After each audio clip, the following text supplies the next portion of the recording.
Hello everyone, जी सदन channel में आपका स्वागत है। इस वीडियो का टॉपिक है अंग्रेज मैसूर संबंध। तो इससे संबंधित 20 अति महत्वपूर्ण प्रश्नों की जानकारी के लिए वीडियो के अंत तक बने रहेंगे। तो आइए पहला प्रश्न देखते हैं और बात करते हैं कि राजा वडियार कहाँ के शासक थे। कौन? राजा वडियार कहाँ के शासक थे? सही आंसर है ए, मैसूर रियासत के शासक थे। कहाँ के? मैसूर रियासत के। क्वेश्चन नंबर 2, किसने फ्रांसीसी विशेषज्ञों, ध्यान देंगे, किसने फ्रांसीसी विशेषज्ञों की मदद से कहां डिंडीगुल में एक आधुनिक शस्त्रागार स्थापित किया था? सही आंसर है बी, हैदर अली ने फ्रांसीसी विशेषज्ञों की मदद से डिंडीगुल में एक आधुनिक शस्त्रागार स्थापित किया था। So B is the right answer. Next question, Dindigul किस स्थान का नाम है? कौन सा स्थान पड़ता है और कहां पड़ता है? तो ये डी, तमिलनाडु में एक नगर का नाम है, वहां का स्थान है और उसे डिंडीगुल कहते हैं। So D is the right answer, जहां हैदर अली ने फ्रांसीसी विशेषज्ञों की मदद से एक आधुनिक शस्त्रागार का निर्माण करवाया था। So D is the right answer. अगला प्रश्न, किस शासक ने घोषणा की थी, किस शासक ने घोषणा की थी कि वह अंग्रेजों को पहले तो अकाट से, अकाट का ये कर्नाटक की राजधानी थी, कहां की? कर्नाटक की राजधानी थी, अकाट राजधानी थी, से निकाल बाहर करेगा और अंततः भारत से भी। ये किसने घोषणा की थी कि वह अंग्रेजों को पहले तो अकाट से निकाल बाहर करेगा और अंततः भारत से? तो सही जवाब है डी, हैदर अली ने यह घोषणा की थी। So D is the right answer. Next question,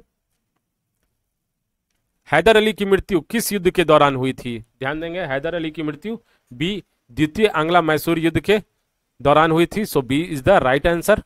next question, प्रथम आंग्ल मैसूर युद्ध को रोकने के लिए अंग्रेजों ने हैदर अली के साथ कौन सी संधि की थी? तो प्रथम आंग्ला मैसूर युद्ध के रोकने के लिए अंग्रेजों ने हैदर अली के साथ कौन सी संधि की थी? ध्यान देंगे, 6 का सी, मद्रास की संधि। कौन सी संधि? मद्रास की संधि की थी प्रथम एंग्लो मैसूर युद्ध को रोकने के लिए। नेक्स्ट क्वेश्चन, तीसरे एंग्लो मैसूर युद्ध को रोकने के लिए टीपू सुल्तान ने अंग्रेजों के साथ कौन सी संधि की थी? 7 का आंसर है सही बी, श्रीरंगपट्टनम की संधि। किसकी संधि की थी? श्रीरंगपट्टनम की संधि। इसके बारे में डिटेल आगे बात करते हैं। एक प्रश्न है, आंग्ल मैसूर युद्ध को समाप्त करने के लिए मंगलोर की संधि हुई। इस संधि पर अंग्रेजों की ओर से हस्ताक्षर करने वाले मद्रास के गवर्नर कौन थे? ध्यान देंगे, द्वितीय आंग्ल मैसूर युद्ध को समाप्त करने के लिए कौन सी संधि हुई थी? मैंगलोर की संधि। और इस संधि पर अंग्रेजों की तरफ से हस्ताक्षर किसने किया था? तो हस्ताक्षर किया था, सही जवाब है, जॉर्ज मैकेर्टिनी ने। किसने किया था? जॉर्ज मैकेर्टिनी ने। C is the right answer. Question number 10, Tipu Sultan की राजधानी कहां थी? तो श्रीरंगपट्टनम। कहां थी? Srirangapatnam. A is the right answer. अगर आपको वीडियो पसंद पड़ रहा हो तो सब्सक्राइब जरूर करेंगे। टीपू सुल्तान किस आंग्ल मैसूर युद्ध में मारे गए थे? टीपू सुल्तान चतुर्थ आंग्ल मैसूर युद्ध में मारे गए थे। So D is the right answer. D is the right answer. Next question, निम्नलिखित भारतीय शासकों में कौन था जिसने विदेशियों में आधुनिक पद्धति से दूतावास बनवाया था? उस जमाने में कौन सा ऐसा शासक था? तो इसका सही जवाब है Tipu Sultan. D is the right answer. Tipu Sultan ने आधुनिक पद्धति से दूतावास स्थापित किया था विदेशों में। नेक्स्ट क्वेश्चन, सुमेलित कीजिए, ये युद्ध है और ये संधि। तो प्रथम आंग्ल मैसूर युद्ध में कौन सी संधि हुई थी? मद्रास की संधि। द्वितीय आंग्ल मैसूर युद्ध के समय मैंगलोर की संधि और तृतीय आंग्ल मैसूर युद्ध में श्रीरंगपट्टनम की संधि हुई थी। तो सही आंसर है कि सभी सुमेलित हैं, सुमेलित हैं, सही आंसर। अगला प्रश्न याद रखेंगे, इंपॉर्टेंट था लास्ट प्रश्न। टीपू सुल्तान तथा कॉर्नवालिस के बीच 1792 ईस्वी में श्रीरंगपट्टनम की संधि हुई थी। इस संधि में महत्वपूर्ण बिंदु क्या थे? ए, टीपू को अपना आधा राज्य अंग्रेजों को देना पड़ा। बी, अपने 2 बेटों को बंधक स्वरूप अंग्रेजों के पास रखना स्वीकार करना पड़ा। सी, टीपू को 3 करोड़ रुपए युद्ध की क्षतिपूर्ति के रूप में देना पड़ा। सही आंसर है डी, उपरोक्त तीनों। ये तीनों संधि में उल्लेखित था जो टीपू सुल्तान को करना पड़ा। So D is the right answer. Next question, Tipu Sultan ने अंग्रेजों को निष्कासित करने के लिए निम्न में से किन देशों के साथ संपर्क स्थापित किया? तो सही आंसर है ए, फ्रांस के साथ। A is the right answer. Next question, Tipu Sultan की मृत्यु 1799 में कहां हुई थी? सही आंसर है डी, श्रीरंगपट्टनम में। कहां हुई थी? श्रीरंगपट्टनम में। So D is the right answer. Next question, चतुर्थ आंग्ल मैसूर युद्ध के संबंध में निम्नलिखित में कौन सही है?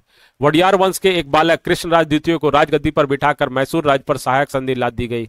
ए, बी, इस युद्ध के दौरान टीपू सुल्तान की मृत्यु हो गई। सी, इस युद्ध में अंग्रेजों की पूर्ण विजय हुई और मैसूर के अधिकांश प्रदेशों को अंग्रेजी राज्य में विलय कर लिया गया। तो उपरोक्त सभी सही है। So D is the right answer. D is the right answer. Next question, युद्ध और अंग्रेजी सेना का नेतृत्व सुमेलित कीजिए। प्रथम आंग्ला मैसूर युद्ध अंग्रेजी सेना का नेतृत्व कौन कर रहे थे? General Joseph Smith. द्वितीय आंग्ल मैसूर युद्ध कौन कर रहे थे? General Eyre Coote. तृतीय आंग्ल मैसूर युद्ध में अंग्रेजी सेना का नेतृत्व कर रहे थे जनरल मिंडोज। और चतुर्थ आंग्ला मैसूर युद्ध में कौन कर रहे थे? Lord Wellesley. तो आपने देखा कि ये अंग्रेजी सेना का नेतृत्व ये युद्ध में कर रहे थे, प्रथम, द्वितीय, तृतीय और चतुर्थ। और इसका आंसर है कि सभी सुमेलित हैं, सुमेलित हैं। सो ध्यान दीजिएगा, बहुत ही इंपॉर्टेंट है, प्रश्न यहीं से आता है परीक्षा में। अगला प्रश्न देखेंगे, किसने कहा था मैं अंग्रेजों के स्थल साधनों को तो समाप्त कर सकता हूं परंतु समुद्र को नहीं सुखा सकता? ये टीपू सुल्तान ने कहा था। B, so B is the right answer. Next और लास्ट क्वेश्चन है, किस शासक की अत्यंत प्रिय उक्ति थी? भेड़ की तरह एक लंबी जिंदगी जीने से कहीं बेहतर है शेर की तरह एक दिन जीना। ये प्रिय उक्ति थी टीपू सुल्तान की। वो एक महान योद्धा थे। सो ए इज द राइट आंसर। अगर आपको मेरा वीडियो पसंद पड़ा हो तो लाइक और सब्सक्राइब करना ना भूलें, और इस वीडियो का अगर आप डिस्क्रिप्टिव देखना चाहते हैं तो वो भी मैंने अपलोड कर रखा है। सो आपका एक छोटा सा योगदान मुझे मोटिवेट करते रहेगा आप लोगों के लिए वीडियो लाने के लिए। लाइक और सब्सक्राइब तो करें ही, और बेल आइकन बटन दबाना ना भूलें। धन्यवाद। बेल आइकन बटन से आपको आने वाले वीडियो से आप अपडेट रहेंगे। थैंक्स। मिलते हैं अगले वीडियो में, बात करेंगे। धन्यवाद दोस्तों।